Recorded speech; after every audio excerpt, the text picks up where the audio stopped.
goes live. How about right now? This hangout is on air live right now, and we've got to talk about the divisional round games. It is Cecil Lammey, it is Sigmund Bloom, and coming up this weekend, throughout the entire course of the weekend, from the beginning until the end, on Saturday and Sunday, we have some excellent matchups after a wild card weekend. Absolutely. And just like last week, you can picture any of these 8 teams making a run. Lots of subplots, lots of extra added chapters to stories that have already been going on. No matter what happens, I think that these matchups are really intriguing because we have narrative and history of some of these players and teams, but we also have teams that are trying to change that history. And then we have a team like the Patriots that are just saying, hey, we'd like things to stay the way they've been all along. Yeah, we've got a team like Kansas City who hasn't won a home playoff game since 1993. It's been a minute. I think they're 1-12 in their last, or 1-11 in their last 12 playoff games, something like that. You've got arguably the hottest team, if not the hottest team in the league, coming to their place, to Arrowhead, a great place to play. And on these preview shows for the playoffs, we kind of talk about everything all together, and we'll actually do a prediction at the end, just like we did for the wild card. But Colts and Chiefs, this is back and forth. This is Luck versus Mahomes. And for me, the auxiliary players don't matter as much as those key players. What does Travis Kelce do? What does Tyreek Hill do? What does T.Y. Hilton do? He's not practicing, but Bloom hasn't been like a month since he's even stepped onto the practice field. So Hilton, Ebron versus Kelce and Hill. I think that's what matters most here, because Kansas City's defense likely to be without Eric Berry, or maybe even a limited Eric Berry, but it's how do you slow down the Colts, because they can go toe-to-toe with that Chiefs offense. It's interesting because you think of it as Luck versus Mahomes, but at the same time, there's Andy Reid versus Frank Reich here. Of course, the last time these two teams played in the playoffs, it was an epic 45-44 game, but that was an Alex Smith Chiefs team that maybe has a different aura than this one. But will it be Luck versus Mahomes? Will it even be the coaches? Because the Colts can run the ball. And I think that it's a good strategy to keep that Chiefs defense on the field. We may see a lot more balance, a lot more Marlon Mack again with Ryan Kelly healthy. The running back position becomes more important because the running game becomes more important. Ebron's going to be key. Kansas City gave up 10 touchdowns to tight ends this year. Hilton, I think if we knew how difficult this was for him playing through these injuries, multiple injuries, he's having one of the gutsiest plays. He's one of the gutsiest players of the year. And good thing about running the ball is you're going to neutralize the one strength Kansas City has in their defense, the pass rush.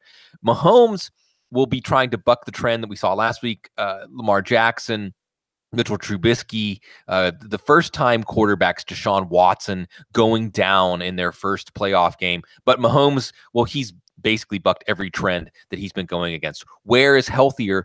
But see, we didn't get a chance to cover this in depth. Damian Williams got an extension, an $8.5 million 2-year extension, more than Ware or Charcandrick West got whenever the Chiefs did a nice under-the-radar extension for them. So do we see Damian Williams remain the starter? Sammy Watkins could be back. Indianapolis did a fantastic job against DeAndre Hopkins twice, not just after he got hurt last week, and against Amari Cooper late in the season. So will they find a way to take away Tyreek Hill? Would that lead to a big Travis Kelce game? And I do think that Travis Kelce is going to be the most important player in the passing game for the Chiefs. But it is that Chiefs history that's looming over this. The Colts actually have beaten the Chiefs 4 times during that stretch, 1-9 in their last 10. The only win they had, Cease, over the Brian Hoyer-led Texans.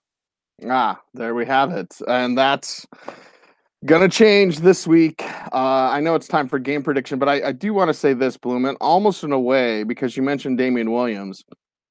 The Chiefs almost want to lull the Colts to sleep, in a way, thinking a field goal is okay.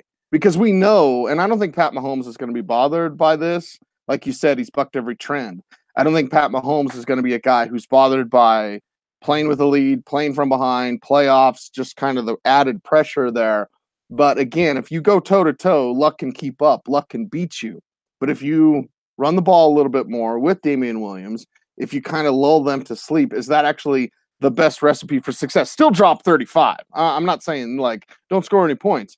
But definitely don't ignite that within Luck and Frank Reich to have to think they need to turn it on. Yeah, I think so. And look, the reality is that this is Patrick Mahomes, the chosen one in a way, to end all of this misery. This is the savior that we prayed for, basically, for the Chiefs. And I think that is still going to be, in the end, we can go back to that Baltimore game. And this has been a beatable Chiefs team in the second half of the year. In the Baltimore game, Andy Reid and his clock management even tried to take the chance away from Mahomes, and Mahomes converted that ridiculous 4th and 9 play. So it really is going to be on Mahomes to pull the sword from the stone, but he's been doing it all year. The chat room is reacting right now. You can join us here on our YouTube channel. And many thanks to y'all for watching. Many thanks for you to listening to the Audible. And Chiefs fans already don't like me, Bloom. So they're probably not going to like this prediction. Because with that history, with a team that's, what's likely and possible, everything's possible, what's likely. The team that continues to hit in the playoffs does it again. Colts, 35, Chiefs, 33. I mean, just as close as you want to get it. 40 to 35, whatever you want to say. Over 30 points for both teams, but the Colts eke out a win. Bloom, how do you see it? It's interesting because I can see this turning into that 35-33 kind of game, especially with that little defense that could Matt Eberflus and the Colts being run ragged. Malik Hooker is going to be important. They don't have a lot of speed in the secondary. He's banged up. He thinks he's going to play, but that's a potential vulnerability. So I could see Mahomes jumping out to a lead and making a similar script to the 45-44 game, although Mahomes probably can finish that one. But I actually think that the Colts and Frank Reich will have the ability to slow this game down. And if it does come down to clock management, decisions at key points in the game, I think about Andy Reid and his history. This is a battle-tested, in some ways, Colts team as far as playoff experience. I've got the Colts winning this one 24-21. Dallas and the LA Rams, the next game up in the divisional round on Saturday, and it's a return of the hurly-gurly man. And honestly, there's many ways to kind of tee this one up, Bloom, but when I think about what Zeke and Cooper and Dak can do, and then I compare it to what everybody from the Rams can do, and they have a Gurley back now with 3 weeks worth of rest. I don't know how the Cowboys contend with that. I don't know how the Cowboys, and they've got their fair share of injuries, I believe. Alan Hearns and that disturbing injury, but Cole Beasley is a game-time decision. I think Blake Jarwin's a game-time decision there as well. And Todd Gurley is back with 3 weeks worth of rest. I don't see how the Cowboys can keep up with this one. The Rams are at home. They want to build that momentum, and everyone's looking forward to a Saints-Rams game in the NFC Championship. Well, can the Cowboys contend with that? Can the Cowboys throw a wrench into everybody's plans? I think they can, with Dak Prescott really growing up as a quarterback. Having Amari Cooper helps, but Aqib Talib has a really good history against Amari Cooper. See, so I'm sure you can recall some of the Aqib Talib, Amari Cooper showdowns. Amari Cooper didn't win those showdowns. You expect Ezekiel Elliott to touch the ball 30 or 35 times. You can run on the Rams. We saw what's in the background here is when the Rams faced two playoff teams in December, the Eagles and the Bears, they got beat. And somewhat decisively and physically in the trenches. And I think that's how Dallas wants this game to go. You do have Tavon Austin back. Beasley's a little banged up. As you said, Hearns is out. Jarwin's banged up. But it's back to the triplets. It's back to Cooper and Ezekiel Elliott and Dak Prescott. And with Cooper facing a tough matchup, it could be a ton of Ezekiel Elliott, which means they need to keep this game low scoring. But they perhaps can do that with those linebackers. Another big part of the plot of how this team turned the season around, kept Jason Garrett's job, and maybe will have the most successful run the Cowboys have had in the postseason in a long time. Partially because that Rams defense, also with Sue and Donald, hasn't been as impactful. But again, with Talib coming back later in the season, they haven't had an opportunity to gel. So it's going to be fascinating when the Cowboys have the ball, because I think it's going to be somewhat predictable. But the Cowboys are fine with that because of the talents they have, including, again, growing up. Because see, a month and a half, 2 months ago, people were saying, well, is Dak Prescott really the long-term answer for the Cowboys? He's also the short-term answer for a quarterback that gives them a chance to win anywhere, including in LA, which will have, by most estimates, about 30% Cowboys fans.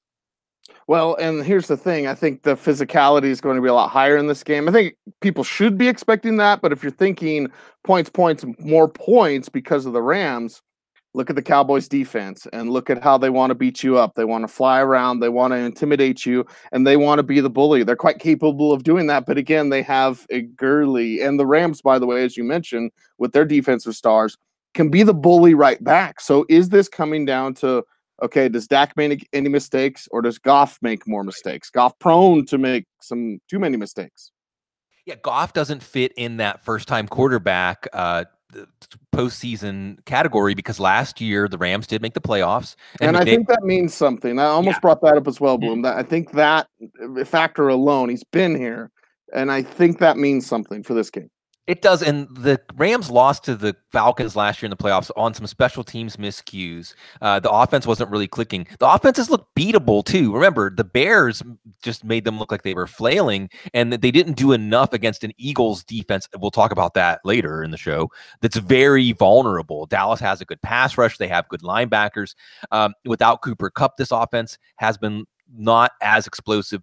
I think that the linebackers help contain Todd Gurley, and you might have to look down the card to guys like Josh Reynolds and Gerald Everett to make some plays for this offense. This feels like more like a toss-up game because, again, if we're looking at just like the Chiefs, just like the Saints we'll talk about too, if you look at these teams not based on their whole record, but on how they've looked in the last month or so, and I'm not talking about you got to be hot going into the playoffs. I'm just saying look at these teams for what they have been, not in the last game or two, but in the last month.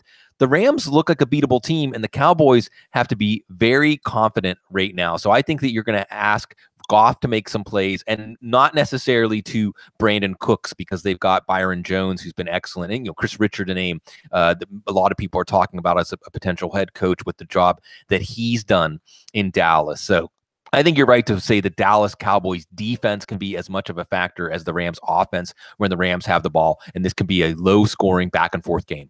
Tavon Austin revenge game, says Jim number 44 in our chat room. So here's the thing, Bloom. They've got a Gurley. I can't pick against Todd Gurley, and this one comes down to the Rams for me. It's 24, it's 20, it's tight, it's defensive, it's a struggle, it's physical, and I think it might be the best game of the weekend. Yeah, it should be, and maybe it's down to Brett Maher, the CFL kicker against Greg the Leg, that kind of game. And I agree with you. I'll give. I mean, this really is a coin flip game. I'll go ahead. I'm not going to pick the same score, 24-21. Let's say 23-20, but that kind of game. I'll give the Rams the edge, but I won't be surprised in the least bit if the Cowboys. And hey, the Cowboys still have a chance to host the NFC title game. That they do. Sunday, Chargers and Patriots. Chargers traveling. Chargers beat up, though, and Melvin Gordon. And this knee sprain thing that's still an issue for Gordon. Now, not an issue for Phillip Rivers to go on the road and play well. He's done it. This team doesn't really have a home field advantage, so they're used to it. Tom Brady and company just trying to hold on. So I know there's a lot of anti-Patriots sentiment out there because y'all have won too much. Hey, Patriots fans. You can always say, don't hate me because you ain't me. But is Brady done? Are the Patriots simply holding on? Is this their last stand to prove that they can still be that Super Bowl contender? They're obviously in the playoffs with a bye. So they're obviously a Super Bowl contender. But is it real? Or was it a factor of them playing in a weaker AFC East? And now do the Chargers maybe expose them? Can the Chargers go on the road and win this one? Absolutely, they can. But the Patriots are saying, go ahead and talk that smack because that's how we like it. They're 4-0 against playoff teams. So that means something. We look back to past matchups. We talked about the Colts-Chiefs 45-44 playoff game. By the way, the Rams and the Cowboys played last year, and the Rams won 35-30 in Dallas. But it was a game the Cowboys really should have controlled and won and lost because of some miscues, including a Ryan Switzer miscue. Last year, the Patriots and Chargers did play. in New England. It was a 21-13 win for the Chargers. Basically, the Chargers had an 87-yard touchdown run from Melvin Gordon and very little after that. Rivers did have a chance to tie the game at the end because the defense did a good job holding told him to Gronkowski field goals, and Rivers threw an interception at the end. And the Chargers are in a big offensive slump right now. And the other thing we always ask ourselves when we're looking at a Patriots matchup is, what's Bill Belichick going to take away? And I think that is, even though he's banged up Melvin Gordon, passes to the running back and forcing Phillip Rivers, who hasn't been at his best lately, to throw downfield. I think that also means that Stephon Gilmore matches up with Mike Williams, and we'll see what they can do to slow down Keenan Allen. Maybe it's a Hunter Henry game. Maybe you're looking to guys like Travis Benjamin, who had a terrible punt return backwards into the end zone for a safety in that loss last year. But I think you're going to see Bill Belichick say, as much as he loves Phillip Rivers, see if Phillip Rivers can beat me in my house. And of course, talk about exercising the demons, Cecil. First of all, it's hard to believe. I think the Chargers have been in the playoffs like once in the last 9 or 10 years, even with Phillip Rivers. But before that, they lost back-to-back games, 2007, 2008 playoffs to the Patriots. One, an absolute heartbreaker at home that got Marty Schottenheimer fired. The other one when Phillip Rivers played on a torn ACL, and if they just hadn't settled for field goals, they might have won in Foxborough. So the Chargers have a chance now to exercise those demons, but it's all going to be on Phillip Rivers' shoulders. Steven in our chat room says he wants Chargers versus Chiefs so bad so one of them can finally win a big game. So we'll get to our prediction in a little bit. By the way, Steven, I am going to steal that and use it on the air in Denver. But I look at the backups, Bloom, because in the playoffs, you would imagine that Belichick's going to take their best away. The Chargers and Anthony Lynn are going to do the best to take their best away. Who are the better backups? Who's better, like a James White or an Austin Eckler? And because of that depth, because they know who they are, because they're at home, I can't go away from picking the Patriots here. And I'm going to pick the Patriots in a 28-20 type of game. It'll look closer at the end, but honestly, I don't think it will shake out that way because of the slump you could see the Chargers have on the road. What say you?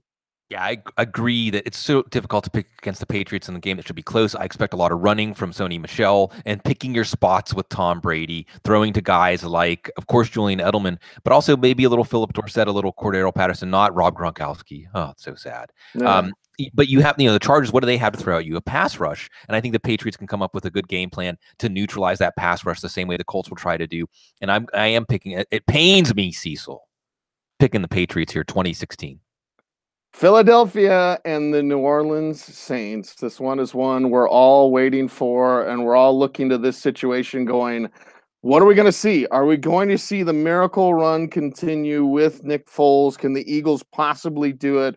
Or is this the Saints at home? And despite some of their struggles offensively, and they haven't quite looked the same, Bloom, and you're down there in New Orleans. So give me the vibe, give me the buzz about what the Saints, is it okay? Like, hey, they can fire it back up. They can flip a switch. Here we go again. Kamara's going to work. Thomas is going to work. Ingram's going to run to rock. Ted Ginn will have a big play here or there.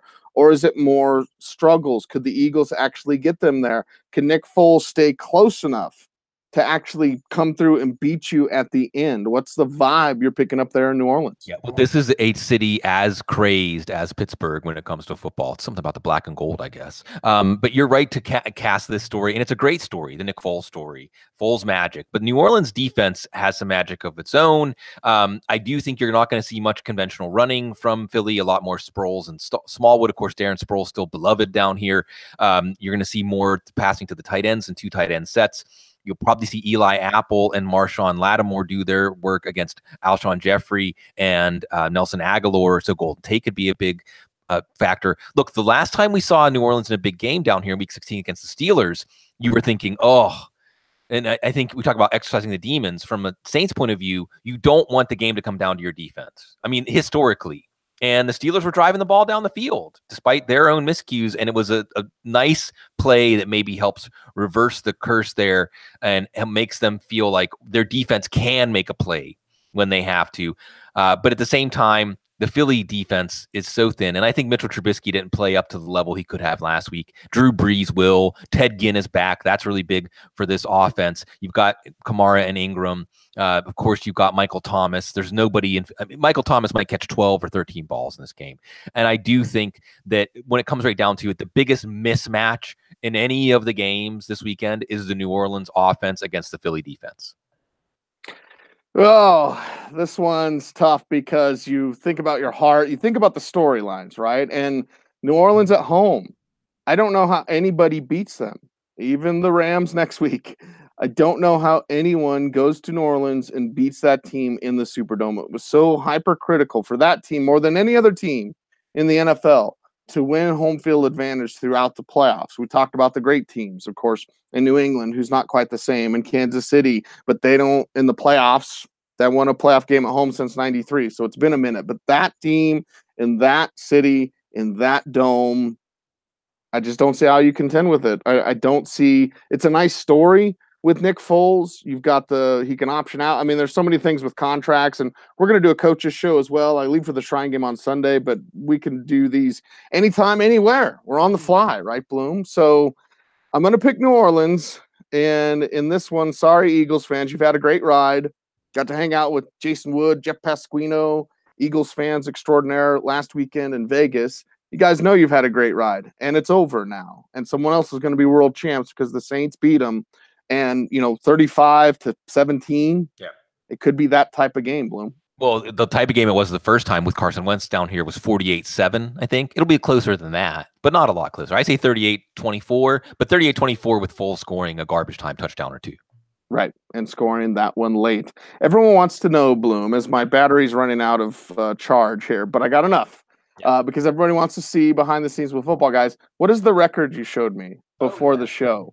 Because you have a record player behind you in New Orleans, and you're like, I want to show you some wax. This is the best movie soundtrack ever. And what is it for our audio, our Audible listeners? Oh, yeah. Jimmy Cliff, The Harder They Come, which is kind of a blaxploitation film from the 70s, but set in Jamaica.